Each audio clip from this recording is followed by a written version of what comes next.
ഞങ്ങളെല്ലാവരും ഇന്നലെ എത്താൻ ഒരുപാട് വൈകി. രാത്രി ഞാനൊക്കെ വീട്ടിലെത്തിയപ്പോൾ 1 മണിയൊക്കെ ആയി, ഒരുപാട് വൈകി. Thank you so much. Raju, ഞാൻ ബില്ലൊക്കെ സെറ്റിൽ ചെയ്തിട്ട് ഇന്ന് രാവിലെ വന്നത്. സെറ്റിൽ ചെയ്തോ? അത്ഭുതങ്ങളാണല്ലോ സംഭവിച്ചുകൊണ്ടിരിക്കുന്നത്. ഈ കടുവ എന്ന് പറയുന്ന സിനിമയുടെ തിരക്കഥ ഞാൻ 2019 തുടക്കത്തിൽ എപ്പോഴാണ് എൻ്റെ സ്ക്രിപ്റ്റ് ഞാൻ കേൾക്കുന്നത്. ഞാൻ ആദ്യം കേൾക്കുന്നത് തന്നെ ആഡം ജോന്റെ സമയത്ത് ജിനു എന്നോടൊരു കഥ പോലെ ഇങ്ങനെ ഒരു തോട്ട് പറഞ്ഞിരുന്നു. അതിനുശേഷം ജിനു എൻ്റെ അടുത്തൊരു ഫുള്ളി റിട്ടൺ സ്ക്രിപ്റ്റ് ആയിട്ടാണ് വരുന്നത്. 2019 ബിഗിനിങ്ങിൽ എപ്പോഴാണ് എൻ്റെ സ്ക്രിപ്റ്റ് കേട്ടത്. അന്ന് 3 വർഷങ്ങൾക്ക് മുമ്പ് ഇതിന്റെ സ്ക്രിപ്റ്റ് കേട്ടപ്പോൾ ആദ്യം എനിക്ക് തോന്നിയത് തന്നെ കുറെ നാളായാലും ഇങ്ങനൊരു സാധനം കേട്ടിട്ട് എന്നുള്ളതാണ്. കാരണം നമ്മൾ ആ സമയത്ത് ചെയ്തുകൊണ്ടിരിക്കുന്നതും അടുത്ത ചെയ്യാൻ പോകുന്നതും മലയാളത്തിൽ കൺസിസ്റ്റന്റ് ആയി വന്നുകൊണ്ടിരിക്കുന്നതും എല്ലാം നമുക്കറിയാവുന്ന പോലെ വളരെ റിയലിസ്റ്റിക് ആയിട്ടുള്ള മനോഹരമായ സിനിമകൾ നമ്മുടെ ഒരു നല്ല ഫേസ് ആണ് ഇപ്പം. പക്ഷെ ഈ ഒരു ജോണർ, ഇത്തരത്തിലുള്ള ഒരു സിനിമകൾ മാത്രം സംഭവിക്കാതിരിക്കുന്നുണ്ടോ നമ്മുടെ ഇൻഡസ്ട്രി എന്നുള്ള ചിന്ത അന്നേ എനിക്ക് ഉണ്ടായിരുന്നു. എനിക്ക് തോന്നുന്നു 3 വർഷങ്ങൾക്ക് ശേഷം കടുവ റിലീസാകുന്ന സമയമാകുമ്പോൾ ഒരുപാട് സിനിമാ സ്നേഹികൾ ഷെയർ ചെയ്യുന്ന ഒരു സെന്റിമെന്റ് ആണ് അതല്ലേ. നമ്മുടെ ഇൻഡസ്ട്രിയിൽ ഈ മാസ് ആക്ഷൻ എന്റർടൈനേഴ്സ് ഉണ്ടാകുന്നില്ല, നമ്മുടെ ഇൻഡസ്ട്രിയിൽ ആ ജോണർ എവിടെയോ നമ്മൾ കൈവിട്ടു പോകുന്നു എന്നുള്ളൊരു തോന്നൽ. അപ്പൊ ആ ഒരു ഫൊഗോട്ടൺ ജോണറിന്റെ ഒരു അവേക്കനിങ് ആകട്ടെ ഈ സിനിമ എന്നുള്ളതാണ് എൻ്റെ ഏറ്റവും വലിയ ആഗ്രഹം. ഇത് ഒരു 90കളുടെ തുടക്കത്തിൽ പാല കാഞ്ഞിരപ്പള്ളി ബെൽറ്റിൽ നടക്കുന്ന ഒരു കഥയാണ്, ഒരു നാടൻ അടിപ്പടം ആണ്.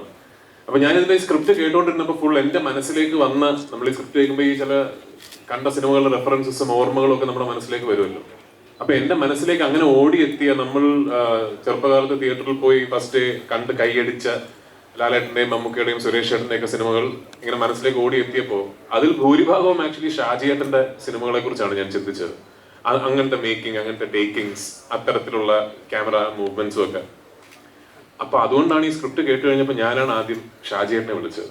അദ്ദേഹം വിളിച്ചിട്ട്, ഷാജിയേട്ടാ ഒരു സ്ക്രിപ്റ്റ് ഞാൻ കേട്ടു. അന്ന് 2019 തന്നെ അദ്ദേഹം മലയാളത്തിൽ ഒരു സിനിമ ചെയ്തിട്ട് എനിക്ക് ഓർമ്മ ശരിയാണ് 6-7 വർഷങ്ങളായിരുന്നു. ഞാൻ പറഞ്ഞു, ഈ ഒരു സ്ക്രിപ്റ്റ് കേട്ടിട്ട് ഇതാണ് ഷാജിയേട്ടനെ തിരിച്ച് മലയാളത്തിലേക്ക് ഒരു തിരിച്ചുവരവായിട്ട് കാണേണ്ട സിനിമ എന്ന് തോന്നുന്നുണ്ടെങ്കിൽ ഇത് ഷാജിയേട്ടൻ ചെയ്യണം. ഷാജിയേട്ടൻ ചെയ്താൽ ഇതിൽ ഞാൻ അഭിനയിക്കാം, ഞാനത് നിർമ്മിക്കുകയും ചെയ്യാം, എൻ്റെ സുഹൃത്ത് റിച്ചിനുമായിട്ട് ചേർന്ന് നിർമ്മിക്കുകയും ചെയ്യാമെന്ന് ഞാൻ പറഞ്ഞിരുന്നു. ഷാജിയേട്ടൻ സ്ക്രിപ്റ്റ് വായിച്ചു, അദ്ദേഹത്തിന് ഭയങ്കര ഇഷ്ടപ്പെട്ടു.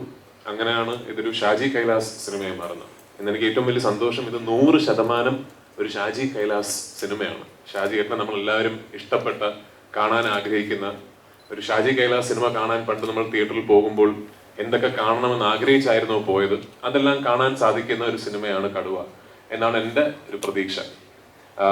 എനിക്ക് ഈ സിനിമ വർക്കാകണമെന്ന് വലിയ ആഗ്രഹമുണ്ട്. സ്വാഭാവികമായിട്ടും ഞാൻ അഭിനയിച്ച സിനിമ ആയതുകൊണ്ടും നിർമ്മിച്ച സിനിമ ആയതുകൊണ്ടും. പക്ഷെ അതിലുപരി എനിക്ക് തോന്നുന്നു ഈ സിനിമ വർക്കായാൽ ചിലപ്പോൾ ഇനിയും നമ്മുടെ ഇൻഡസ്ട്രിയിൽ at least once in a while ഇത്തരത്തിലുള്ള ഈ മാസ് മസാല ആക്ഷൻ എന്റർടൈനേഴ്സും ഉണ്ടാകും എന്നൊരു പ്രതീക്ഷ എനിക്കുണ്ട്. ഒരു റെക്കറിംഗ് നെറേറ്റീവ് ആണ് നമുക്കിടയിൽ. ഈ നല്ല ആക്ഷൻ സിനിമകൾ കാണണമെങ്കിൽ, അല്ലെങ്കിൽ നല്ല മാസ് എന്റർടൈനേഴ്സ് കാണണമെങ്കിൽ അന്യഭാഷാ ചിത്രങ്ങൾ കാണണം എന്നുള്ളത്.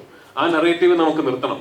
മലയാളത്തിലും അത്തരം സിനിമകൾ വേണം. നമ്മൾ സൃഷ്ടിക്കുന്ന മനോഹരമായ റിയലിസ്റ്റിക് ആയിട്ടുള്ള, ഇന്റലക്ച്വൽ ആയിട്ടുള്ള, സോഷ്യലി റിലവന്റ് ആയിട്ടുള്ള സിനിമകൾക്കിടയിൽ ഇത്തരം സിനിമകൾക്കും ഒരു സ്പേസ് ഉണ്ടാകണം എന്നാണ് എൻ്റെ അഭിപ്രായം. അപ്പോഴാണല്ലോ ഒരു ഇൻഡസ്ട്രി ഫുള്ളി മൾട്ടി ഫെസറ്റഡ് ആവുന്നത്. സോ അതാണ് എൻ്റെ ഒരു പ്രതീക്ഷയും ആഗ്രഹവും.